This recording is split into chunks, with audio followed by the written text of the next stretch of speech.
Hello, this is Reverend Joseph Andrew Jensen Sr. Okay, I'm laying down in my bed. Okay, I'll show you. Basically, I'm in a room in the Petra Hotel. It's easier for me to lay down because there's really no place chairs in here to sit down. I'm like in a room with 4 bunk beds, or 2 bunk beds, right, for 4 people. It's a marvelous place. It's called the Nomads Hotel in Petra, Jordan. Now, in Petra, Jordan, I haven't seen Petra yet, but I plan on staying here as long as I can.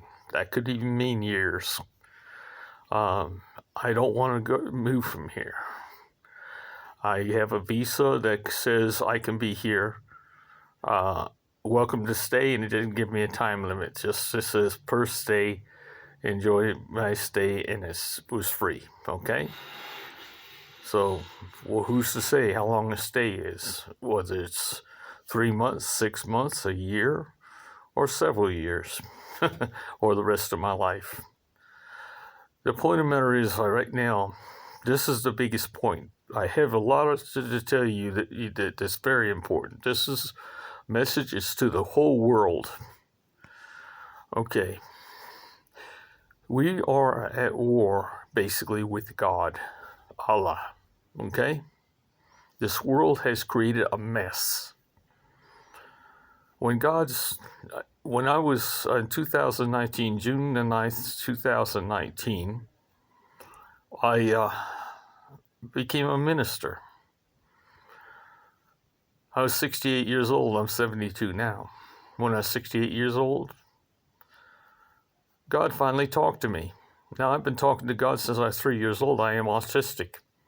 And since 3 years old, I'd ask questions like, where are you at? How can you let that happen? Although God's been my closest friend and with me all my life. You know, you love your mother, you love your father, you love your sisters, your brothers, everybody. But you have arguments at times, and you can almost get to the point where you hate each other at times. But then you always make up, okay? Now, as far as God, I've known God all my life, but this is the important. God gave me a message, okay, and the message has grown since He gave it to me on June the 9th, 2019. Has grown immensely, because ever since God started talking to me, the first thing God said out of His mouth, and I don't even know what the argument was about. It said, "Joe, quit blaming me. I have no hands to help you or stop anybody. I have no feet to run to save you from a fire or to run to put a fire out. I don't have a mouth to call 911. Immediately, as God was talking to me, when He started talking to me, He hasn't stopped. I know everything. I know everything.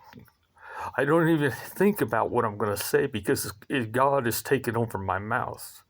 He explains everything. He tells you everything. Furthermore, the thing about it is when God opened His mouth to me, the first thing He told me was I became a minister. Why? Because I became the hands and feet and mouth for God, of God, not for God, of God. Now here's the point. It's not my point. I've made the point before, but I'm going to say, when I was 5 years old, I put together a puzzle, 1,000-piece puzzle upside down. My dad built a table where nobody would disturb it, and he was amazed. It took a month of Sundays, okay? It was just probably right, because I probably could only build the puzzle on Sundays, and then it probably took 30 Sundays to build this puzzle. When it was done, my dad glued cardboard to the back, and they flipped it over, and it was the White House with all the presidents surrounding it. And I built this puzzle upside down. It was when I was 5 or 6 years old. Now this is the same way. Right now, the picture's coming really big. That's why I'm making this one video. This is the most important video I have, so just if you see my videos, this is the one you have to see, because it's the most important one, because this is actually the summation of everything that I've ever done. Because some of what I said before was wrong or off track because I didn't know the focus of God, but now I see the picture. God is actually scared of us. Now, who is God? God is life. Well, every one of us, whether you're agnostic or atheist or whatever you is, you can't, this is not a belief, this is a physical thing, okay? Life is a physical thing. God is a physical being, okay? Because God is a physical being that is able to do anything, okay? Everything, I say that with hesitation because God can't do everything. It's assumed that he can do anything, but he can't. Why can't God do anything? Because, let me go back to explain this. First off, in us, every one of us has a mother and a father. Before our parents even met each other, God had to manipulate their lives so their paths would cross and they would meet each other. Down the road, God could have done this when they were children. They to meet each other throughout life and end up with each other to have you. So, all this time, God not only knew who the parents were, but he knew exactly what you'd look like, and he knew exactly what your children would look like, because he created them as well. God's a creator. That's what God does. He creates the minute he has a thought, he starts this creation. So he imagines you and your father and mother together, and then he imagines you, and he knows exactly what you look like, and he creates your spirit. Now, all through life, you're being manipulated, as I said, by God. This is a physical thing. This is not if you go back and you look at your parents and ask your parents how they met and how they met together, all the coincidences, these weren't coincidences. This is a manipulation of God. Like I said, if you're an atheist or agnostic, you listen closely to what I'm saying. You can't deny you have a mother and father. You can't deny the coincidences that brought your mother and father together. Nor can you ignore what I'm about to tell you. And this is not a belief. This is a physical thing. Again, when your parents finally met and made you, okay, he tells the father, come on in. I've been waiting a long time. And no man has two fathers. No person, rather. Woman or man has two fathers. They have one. And God was waiting a long time for that. When the Father finally enters and God closes the door, so to speak, He follows giving you life. You, God, now have life. Your heartbeat starts. Everything starts. Actually, your heartbeat doesn't start. You just have energy. Your heart hasn't developed yet. But you have life. Your heart is in development. Okay? Now God has no identification already either at this point. God knows what you're going to look like because God assumes your image. You want to know what God looks like? He looks exactly like you.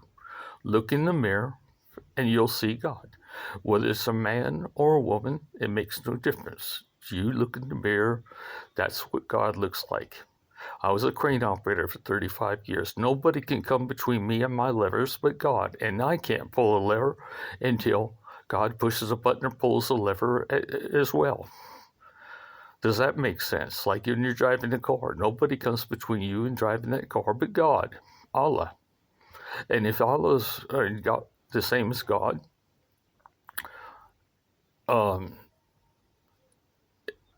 is in you, He's got to push a button or pull a lever for you to bat an eyelash or squeeze. So when you're in the mirror, wiggle your nose, bat your eyes, check yourself out.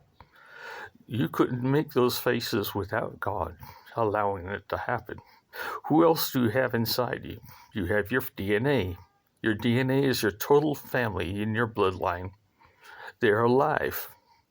If you're a Christian and you know the Lord's Prayer, it says, "Thy will be done on earth as it is in heaven." As it is in heaven. So it's already being done in heaven, right? So how can dead people do God's will? Be doing God's will? Because God's will is what we're supposed to be doing. But no, let me go for a step further. Our children are still in us as well, are unborn. They already been created, and they're staying a certain age until they're born. They're waiting to be born. They're waiting to be born, and they look exactly like you are. You're like they will be when they're born. Now, for some reason, there's a word called mushkila. In this case, mushkila is anything that separates us from God, which is religions, which is the Bible, the Torah, the Quran, the books of every religion. Religions separate us from God because God, I said, God's living in you, your family's living in your DNA, and the unborn's living in you. From the very beginning, when Adam met Eve, this is the important part to put the puzzle together. From the very beginning, since Adam and Eve, we were never had free will. God made a rule right then: do not eat of the tree of life, the fruit of the tree. That was a rule. The 10 Commandments were a rule. We never had free will, and don't brag, and yet the churches brag about having free will. It says, "Thy will be done on earth as not our will be done." We brag about free will in our churches.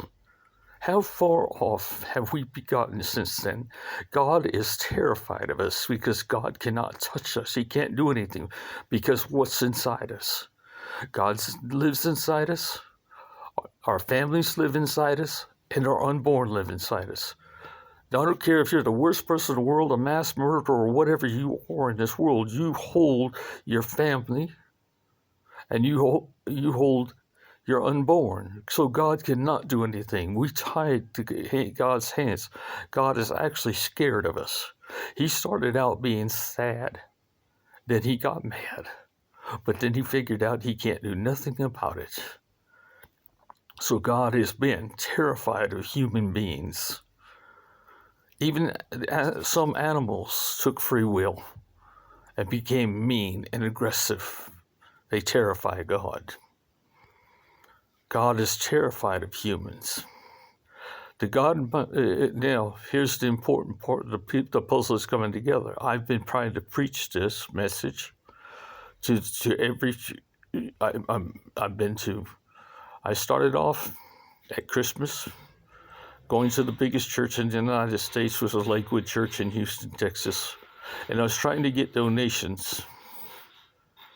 You have to go to my website and look at my website. It's called God's Living Ministry, godsmessage.com. Go to that website and you'll see everything I've been doing. But I started out in the biggest church there was, and I met Joel Osteen. But even I got bad news to Joel Osteen because I even told you God is at war with all churches, with Christians. He's actually at war with every religion. Why? What good if we don't recognize that God's living in us and we're looking for God in the air, in the atmosphere, in another dimension, or we take the word of the books. A month ago, I was in Cairo, and a fellow named Mahi, a guy named Mahi, went down to buy groceries. And guess what God said? We get to buy my breakfast, eggs, potatoes, peppers, and things to make a decent breakfast. As soon as Mahi started going down the stairs, which was 5 stories down 137 steps and 23 flights. I didn't go down but once a week to eat breakfast at a restaurant because I can't make that trip once a week. But he went and bought breakfast. As soon as he got the first step, he said, Joe, you forgot the bacon. I started laughing. You can't find bacon in Cairo. It's a Muslim country. 2 days ago, when I'm here, I go to find a restaurant because Allah, God, He wants a beer. Guess what? I got a lecture from the taxi cab driver saying we have to respect their laws and traditions. It's not good for us. Allah went off on him because I have the gift of speaking in tongues. I have had it since I was 50 years old. And Allah went off in tongues. And he goes, what language is this? 5 times I told him it's Allah's language. Allah's language. Allah's language. Get it through your head. It's Allah's language. What did I say? I became the mouth of God. I simply let God do the speaking. Right now, God's actually talking to you, not me, because I'm not even thinking about what I'm talking about. This is what Allah's trying to say to you, and I'm saying it where you can understand it, not in tongues. I could say it in tongues.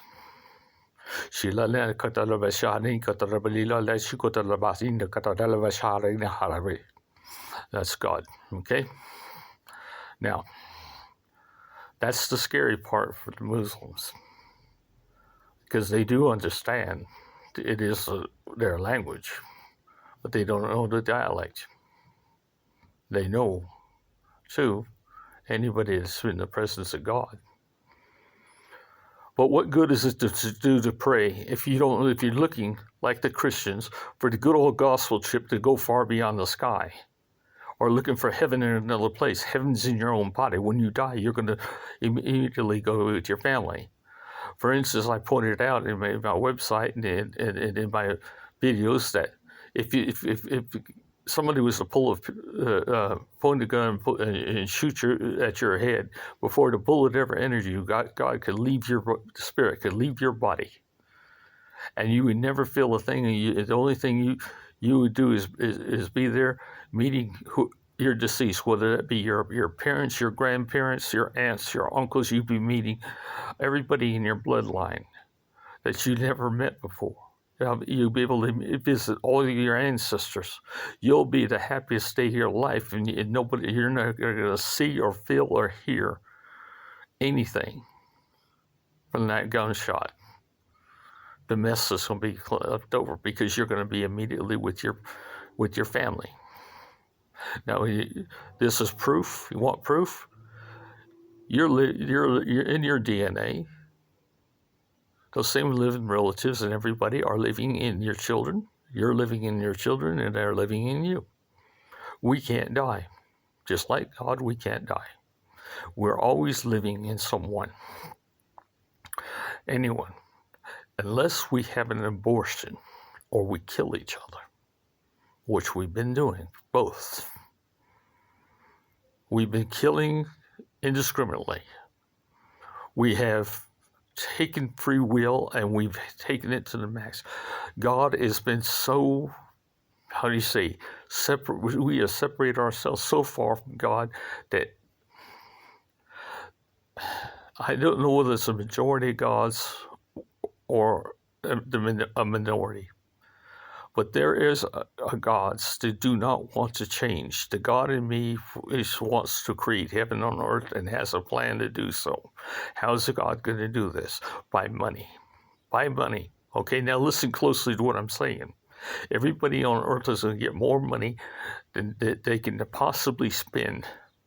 It's dated, though. Everything's going to be dated for 20 years by what they call a God's coin. God's coins are data issued. You have 20 years to use it or lose it. Donald Trump, Jeff Bezos, Satoshi Nakamoto, and Bill Gates are the 4 chosen people by God that will be the only people involved God will not accept the world of money.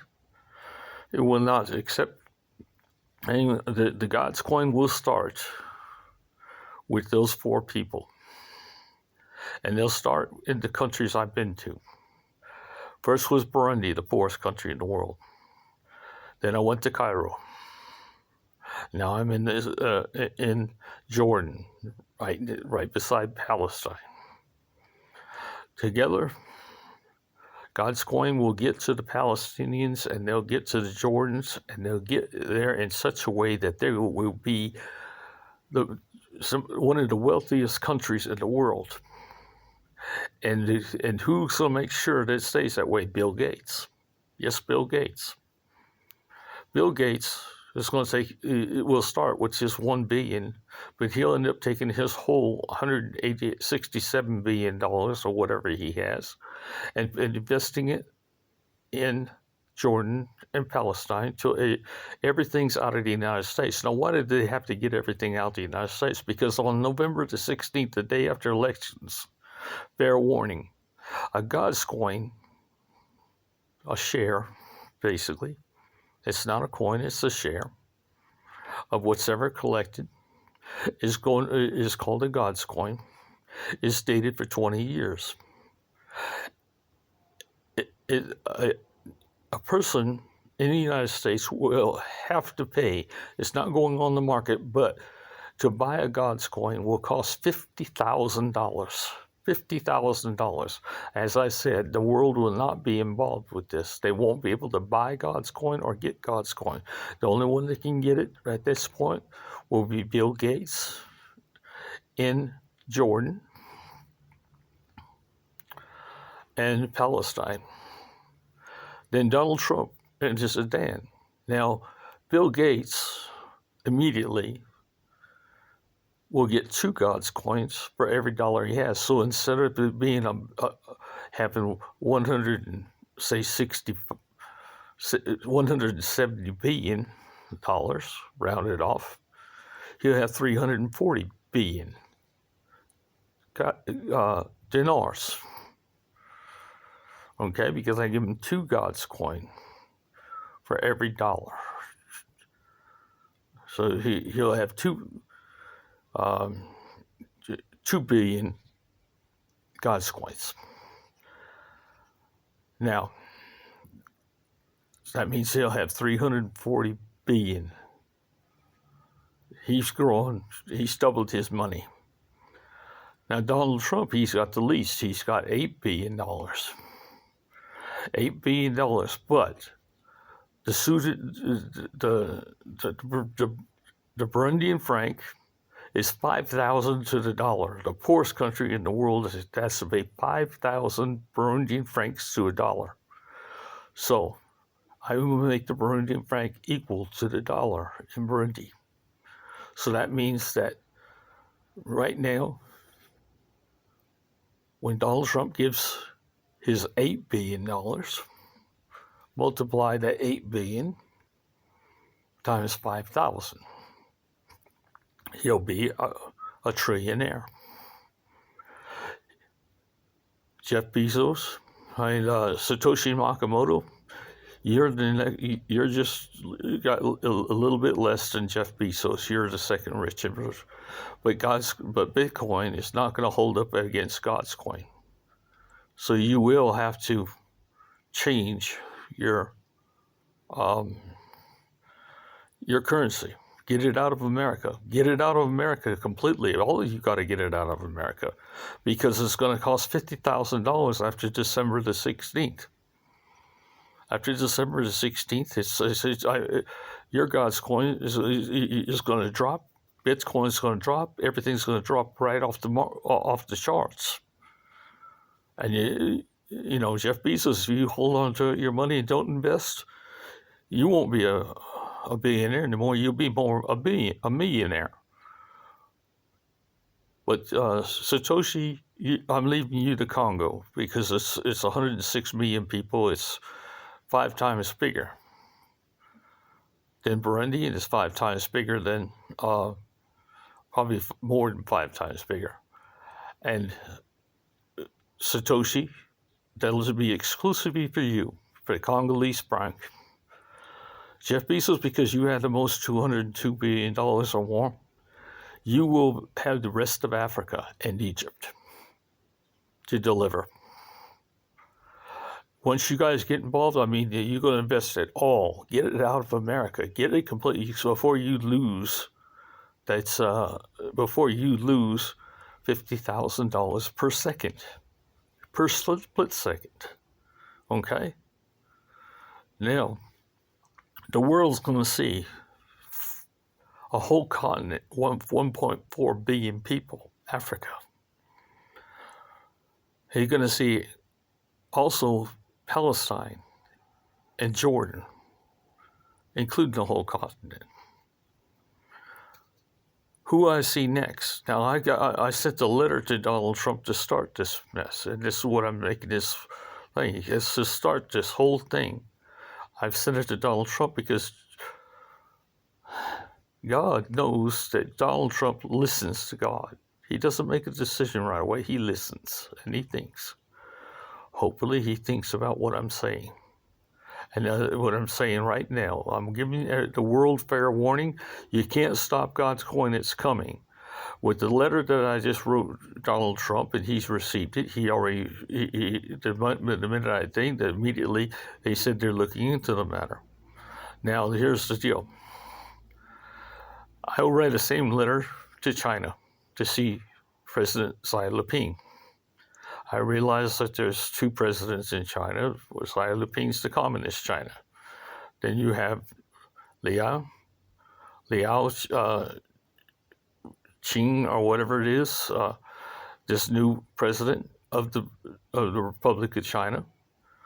Him was too. I'll have to see them both, but I definitely will see one or the other, and I will make this deal with China. Now, God's coin has several advantages. I said it's going to be unlimited money for 20 years to use it or lose it. But it's actually disadvantages, okay? That's the first disadvantage.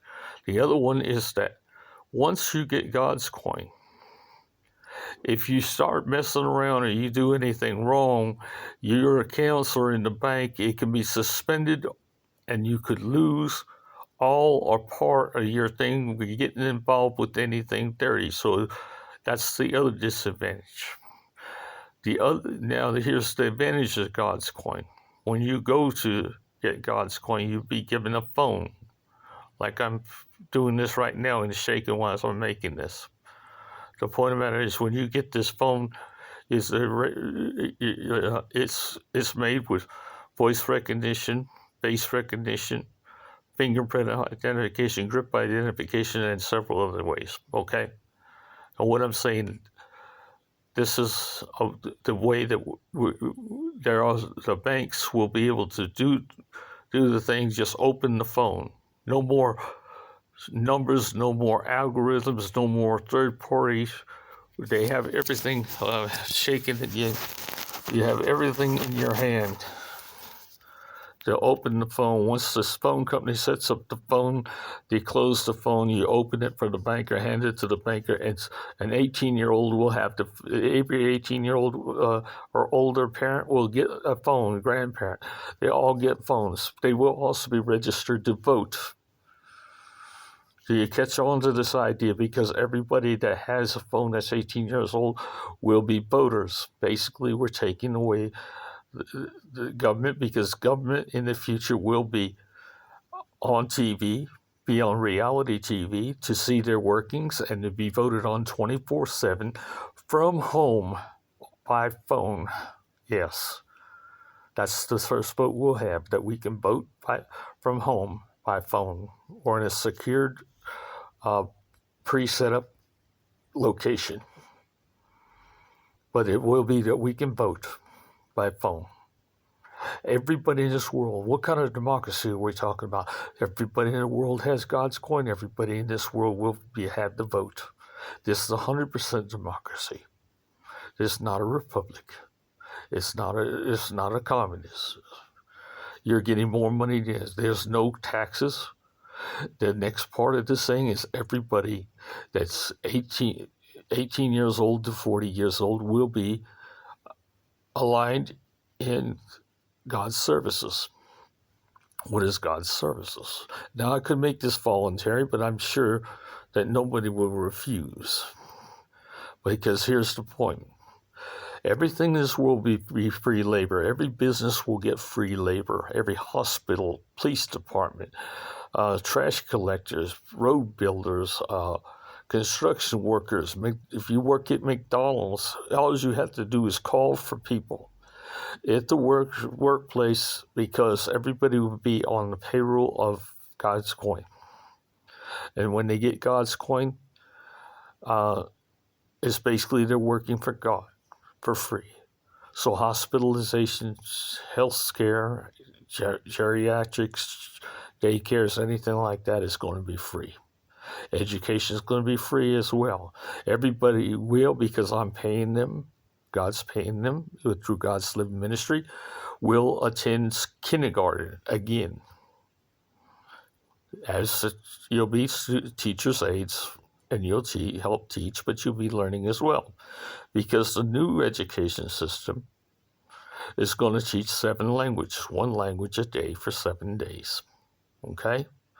And you'll have to sit in kindergarten, and you'll teach these languages, and you'll learn these languages. And you won't go up to the 1st grade until you've proven that you can pass everything there is. So if you missed anything the first time around, since I'm paying you, you will relearn whatever you were supposed to have learned the first time, relearn or learn everything you have, plus the languages. Like I said, 1 language per day. Next thing you will be doing once a month, the family. Everybody in the family that's 18 years old to 40 years old will go into some type of like military or police academy kind of training. They will learn to be paramedics.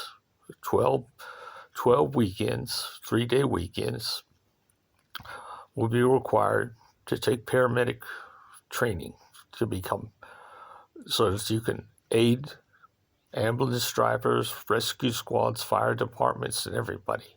Okay? You'll also learn to shoot. You'll be learning shooting automatic weapons and sidearms, but you will learn to shoot only for the hands and the feet, not the legs or the chest, and not the arms or legs. Okay? Not the head. The hands and feet.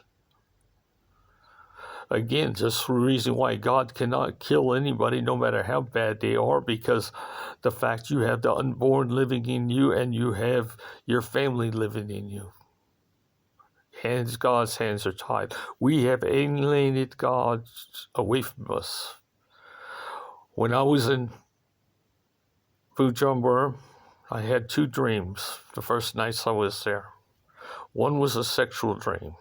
And it was very bad, and it was like going into a place like Sodom and Gomorrah, and the old man with me was begging me to let him join these people to be sodomized, or me to sodomize him. I woke up mad as the dickens with God. I said, "Why would you let me have such a dream? Why? There's no way. You can blame it on the devil. You can blame it on a thing, but this is you. This is you. You're in me.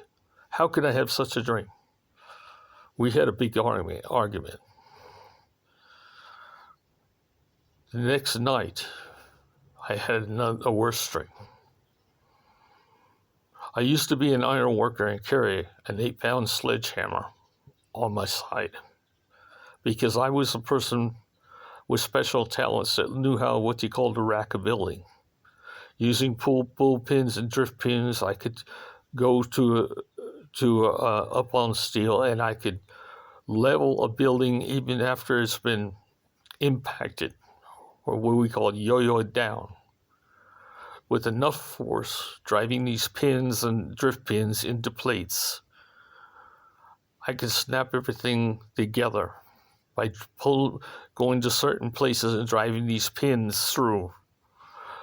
The whole building would finally give, and boom, like an earthquake, would shake and come straighten itself out, level itself out by the bolt holes. If you do it, if you know what you're doing. A special talent that I learned. And then what I learned from? Basically God. That's where we learn most of everything we know is from God. God's inside us, and our family is inside us. They teach us and get us up every morning too. Even our children, when we're playing and stuff, they're inside us. They're all inside us. Why do we think we giggle so much and we laugh so much and we love to play? Because everybody's inside us. Jesus said our bodies are a temple. They're actually the temple of God, the temple of our family, and the temple of our children. We don't never considered that before. Now this fact that we took free will.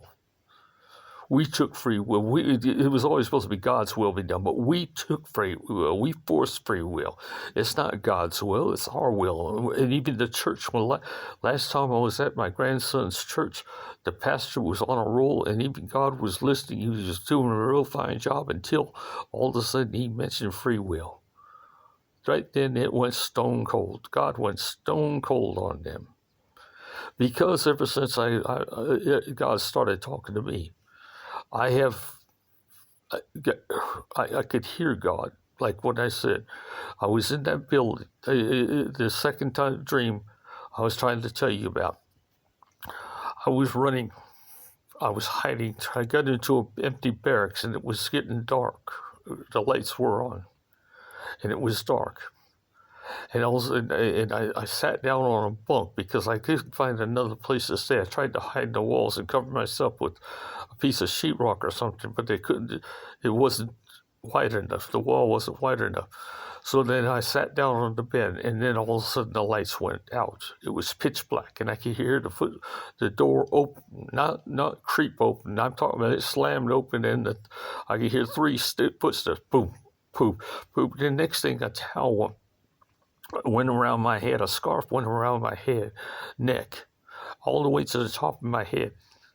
Then it peeled off. Now what the point of the matter was I know the 8-pound sledgehammer feels like I had one for 30 years in my hands, most of the off and on between operating and doing iron work, and I know what an 8-pound sledge feels like and everything. It unwrapped the top of my head, and he rubbed it against my skin, my forehead, and in my hair, and I could feel it. I was in REM sleep. I was paralyzed. I couldn't talk or move. But this thing rubbed this cold steel thing, and then it thumped me in the head. That hurt, man. I'm talking about it really hurt. I couldn't say nothing because I couldn't speak. I felt it. I could have been crying at that point. Then it hit me hard. It was a big thump. And basically, I did pass out. I should have died then as a heart attack, but I didn't die. And when I came to, I shook my head, trying to speak, and I said, I just accepted the fact that the next blow is going to kill me. Like I said, I should have died of a heart attack right then. Any normal person would have, but I'm not normal. And I said, go ahead. Because once you do, I think I could actually say the words because I fought to say it. I'm coming after you. At that split second, that thing left like a heartbeat. It doesn't want me after them. Now, what was that caused that dream? That was not the God in me, but it was the God in somebody close by. I could hear God, and I heard the conversation. And God told me, my God inside me, told me, he said, Joe, this is going to work because of this. You know, he wouldn't have tried to kill me if it wasn't threatened. But think about it. We've already won the battle, okay? It's going to work. Why? Because they tried to kill me. I don't know whether these gods here, do not want to change. They are scared of humans. We have been, at first I said they turned sad, and then they turned mad, then they turned numb. Just as numb as we turn to God, they're so numb they turn to us, and it's been thousands of years of numbness between God and humans. That I don't know whether it's the majority or the minority that does not want to change like this God that tried to kill me. But they are out there, and they can be just as evil as can be.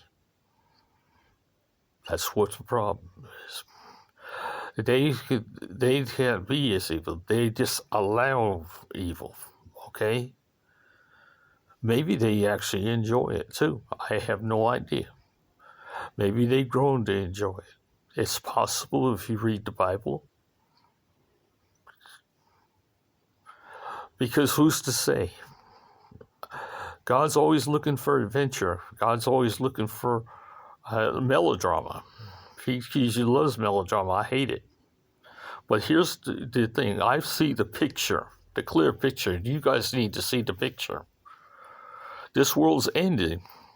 Bill Gates and them have got, and the secret societies, the Freemasons, the Illuminatis, the Rothschilds of this world, everybody, secret societies invented blockchain, and blockchain came out 2 or 3 years ago. And then blockchain is nothing but hidden algorithms so that they could do their banking and everything without banks knowing what they're doing and what they're communicating about. A doctor, I spent 3 weeks in Cairo, this Muslim. It took me 3 weeks working on him, talking to him. But the thing that concerned him is that the secret society, Bill Gates, have come up with a medicine. It's called the doomsday medication, like Dr. Dworkin would think, that actually people can take when they're getting sick or something to go ahead and die. It shuts down the organs and allows people to die in their sleep. This is going to be made available to us very soon, so people can actually commit suicide and die in their sleep as opposed to living. Again, Bill Gates had everything to do with this, I'm sure, because God told me so. And also, I also heard Bill Gates 15 years ago or more. He made a statement saying nobody in this world needs to live past 50 years old. Now, God is going to still give Bill Gates all the money, double his money, and give him the thing. But again, once he gets invested into God's coin, he cannot get into any trouble. More trouble he does, he can lose some of it or all of it. Anybody that goes on suspicion in the future governments will, as soon as they go on suspicion, will lose their clearances, be told to go home, and the investigators will come. Independent investigators, not FBI, not the CIA, not former Secret Service, but investigators will be hired at your cost to your own God's coin account. And you will pay for the investigations, separate investigations, until they find all the answers. If you're found not guilty, you'll be reimbursed and given more. But if you're found guilty, you'll lose all or part of your God's coin, your fortune. This is the way that it will be with China. This will be with Kim Jong-un. I have a lot of other reasons to see Kim Jong-un and China, because in my book, they work together to develop things. Thank God that they developed these phones. So these phones, China developed these phones with Apple, with our technology, but because they have the rare earths and the things to develop these in the thing that China did a good job. God's been waiting on these phones because they're the way to take over the world. That's why Bitcoin or nobody else can compete with God's coin, because God's coin has to get to everybody in this world and all the future generations. Now, if you don't believe in God, if you're agnostic or atheist, or you want to make a point, you don't exactly believe in life the way it is, you're free not to take anything. Protest, stay against it. What? And if you don't take God's coin, of course you can still vote, but you're going to be voting, against the rest of the world. God says, like I said, He's going to teach everybody to shoot weapons. And once you get certified after a year of training with weapons, that they will put a gun safe in the weapons to aid the police departments, to aid the National Guard, to aid even the regular military, but they'll be only shooting from the hands and feet. And there'll be paramedics to make sure that everybody stay alive. Because killing will be accountable. Accountable to what? Not to death penalty, but to live in prison the rest of your life. So what I'm trying to, this whole thing, you got to listen to this and understand. This wasn't rocket science from the beginning, but Einstein wasn't smart enough to figure it out, that God lives inside of us. We look for God in churches. We look for God in books. We form our traditions. We can't eat beef. We can't eat pork. We can't eat, drink beer. We can't party. We can't do anything. Well, guess what? Noah got drunk almost all the time, okay? Off his own vineyards. Jesus turned water into wine so they could drink. Moses drank when he married his wife after crossing the desert. He drank the wine.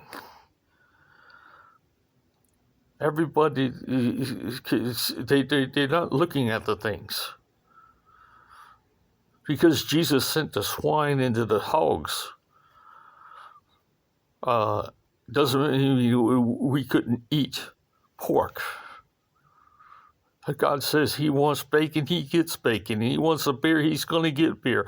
Right now, these people that left out of here today from Mexico and Chile, they're going to see Petra. But they understood. I said, understand when they get there, they're taking God for an adventure with them, with their hands, their feet, and their mouth. I said, take time to smell the air, to taste the ground, pick it up and feel it. But God, because they are taking, said, vaya con Dios, means go with God. Go with God and feel. Let God see it. Let God feel it. Let God smell it. Let God hear the sounds of the air in Petra. One of the seventh wonder of the world. That's where I live at. I haven't seen it yet, but I got plenty of time because I'm not leaving here. But I need you, Donald Trump. I sent you a letter. I need you right now. Please send a plane, send a jet, send a helicopter to Petra to come get me so that I can negotiate with you, Jeff Bezos, Bill Gates, and Satoshi Nakamoto.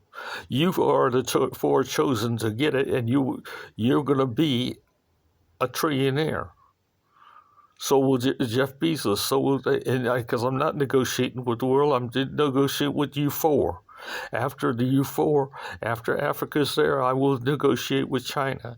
The world will wait its turn, and they'll be ready to turn all their money into God's coin.